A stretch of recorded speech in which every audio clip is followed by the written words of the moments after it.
طوفان گزر جانے کے بعد جب کشتی جودی پہاڑ پر رکی تو اس میں سے 80 افراد اترے۔ اس بارے میں حضرت عبداللہ بن عباس رضی اللہ تعالیٰ عنہ سے روایت ہے کہ طوفان نوح گزرنے کے بعد 80 افراد کشتی سے اترے۔ انہوں نے اور ان کی اولاد نے زمین کو نئے سرے سے آباد کیا۔ وہی لوگ طوفان گزرنے کے بعد اس دنیا کے باشندے تھے۔ حضرت ابن عساکر رحمۃ اللہ علیہ اپنی کتاب میں لکھتے ہیں کہ حضرت آدم علیہ السلام کے دنیا میں تشریف لانے سے لے کر اب تک 9288 سال گزر چکے ہیں، اور حضرت نوح علیہ السلام اور حضرت موسیٰ علیہ السلام درمیانی وقفہ 1907 سال ہے۔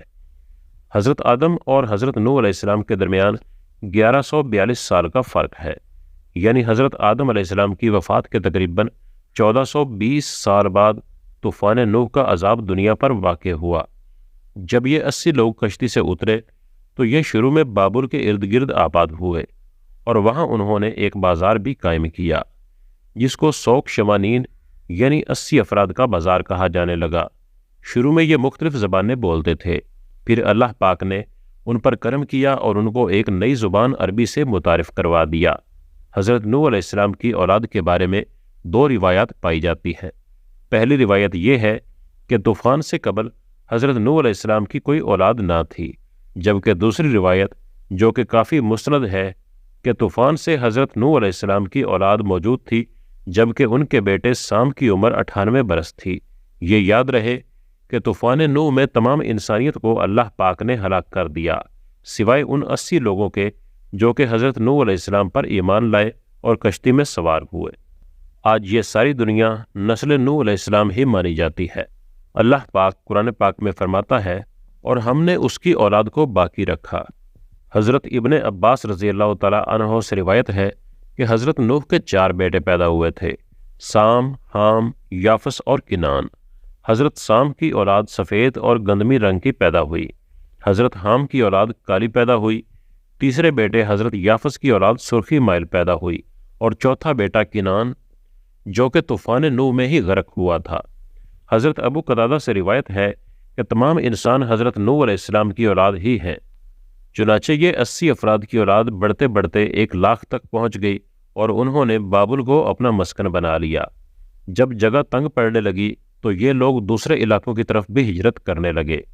حضرت نوح علیہ السلام کے 3 بیٹوں کا ذکر جو ہم پہلے بھی کر چکے ہیں، آپ کو بتاتے چلیں کہ سام کو ایشیا، حام کو افریقہ اور یافس کو یورپ کا جد امجد کہا جاتا ہے۔ اس بات کو تاریخ کی تقریباً تمام کتب میں بیان کیا گیا ہے، یہاں تک کہ مغربی تاریخ دان بھی اس کو مانتے ہیں کہ اس وقت جو ہم دنیا میں موجودہ اقوام ہیں، سب کی سب حضرت نوح علیہ السلام کے انہی 3 بیٹوں کی اولاد سے ہیں۔ حضرت نوح علیہ السلام کے 3 بیٹوں میں سے حضرت سام کو یہ اعزاز حاصل ہے کہ طوفان کے بعد آنے والے تمام انبیاء انہی کی نسل سے تھے۔ آئیے دوستو، سب سے پہلے حضرت نوح علیہ السلام کے بیٹے حضرت سام کی اولاد کا ذکر کرتے ہیں۔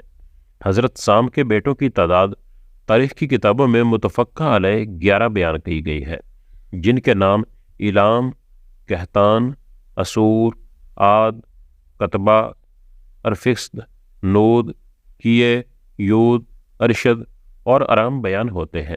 ان میں سے ارام کے 4 بیٹے تھے، جن کے نام اوز، جتر، ہول اور حس تھے۔ جتر کے بیٹے کا نام سمود تھا، یہی حضرت صالح علیہ السلام تھے، اور آپ قوم عاد کے پیغمبر تھے۔ اوس کے 2 بیٹے تھے، ان میں سے ایک کا نام عاد اور دوسرے کا نام ابیل تھا۔ عاد سے ہی قوم عاد وجود میں آئی۔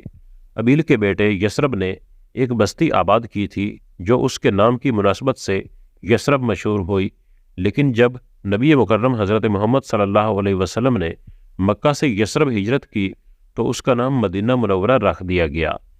سام کے بیٹوں میں سے ارام کے علاوہ صرف ارفکسد کی اولاد کا تذکرہ تواریخ میں موجود ہے۔ ارفکسد کے 2 بیٹے شالخ اور کیمورس تھے۔ کیمورس فارس کا جد امجد بنا۔ کیمورس کے 6 بیٹے عراق، فارس، سیامک، شام، تور اور دمغان اپنے علاقوں اور ان کی نسلوں کے مورث اعلیٰ کہلائے۔ ان میں سے سیامک کے بیٹے ہوشنگ کو فارس کے بادشاہوں کا جد امجد کہا جاتا ہے۔ اسی طرح ارفکسد کا دوسرا بیٹا شالخ، اس کا صرف ایک بیٹا تھا جس کا نام عابر تھا۔ تاریخ دانوں نے انہی عابر کو حضرت ہود علیہ السلام بھی لکھا ہے۔ جدر کے بیٹے سمود جو حضرت صالح علیہ السلام تھے، ان کے 2 بیٹے تھے، ایک کا نام فلج تھا اور دوسرے کا نام یکتان تھا۔ فلج حضرت ابراہیم علیہ السلام کے جد امجد تھے، جبکہ یکتان کے 12 بیٹے تھے اور وہ سارے عرب میں آباد ہوئے اور انہی کی اولاد عرب مبارک میں پھیلی۔ یہ تھی حضرت نوح علیہ السلام کے بیٹے سام کی اولاد۔ اب حضرت نوح علیہ السلام کے دوسرے بیٹے حام کی اولاد کی تفصیل آپ کو بتاتے ہیں۔ حضرت حام کے 10 بیٹے تھے، ان کے نام اگوش، حبش، نام، بویا، فوت، افرنج، سندھ، کنان، ہرمز، مصر اور ہند تھے۔ ان میں سے سندھ کی اولاد نے سندھ، کنان کی اولاد نے کنان یعنی شام، مصر کی اولاد نے مصر، حبش کی اولاد نے حبشہ اور ہند کی اولاد نے ہند کو آباد کیا۔ اسی طرح سے مصر کو مصریوں کا جد امجد کہا جاتا ہے۔ اس کے بیٹوں کے نام بودمی، اناسی، لیامی، نفوسی، پتروسی، کسلوجیا اور کفتوری بیان کیے گئے ہیں۔ حام کا ایک بیٹا ہند، جس کو ہندوستان کا جد امجد کہا جاتا ہے، اس کے 4 بیٹے تھے، جن کے نام پورب، دکن، نہروال اور بنگ تھے۔ بنگ بنگالیوں کا اور پورب مشرقی ہندوستان کی دوسری قوموں کا جد امجد تھا، لیکن دکن اور اس کے 3 بیٹے دکن کی مختلف قوموں کے مورث اعلیٰ کہلائے۔ اب بات کرتے ہیں حضرت نوح علیہ السلام کے تیسرے بیٹے یافس کی۔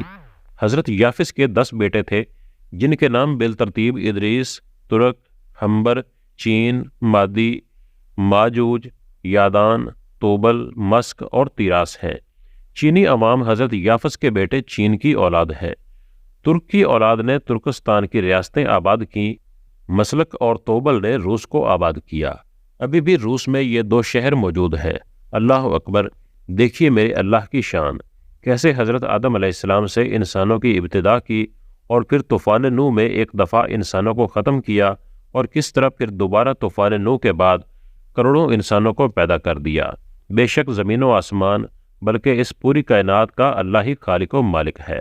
ہمارے لیے کتنی شرم کی بات ہے کہ ایک ہی جد امجد ہونے کے باوجود ہم ایک دوسرے کی جان کے دشمن بنے ہوئے ہیں۔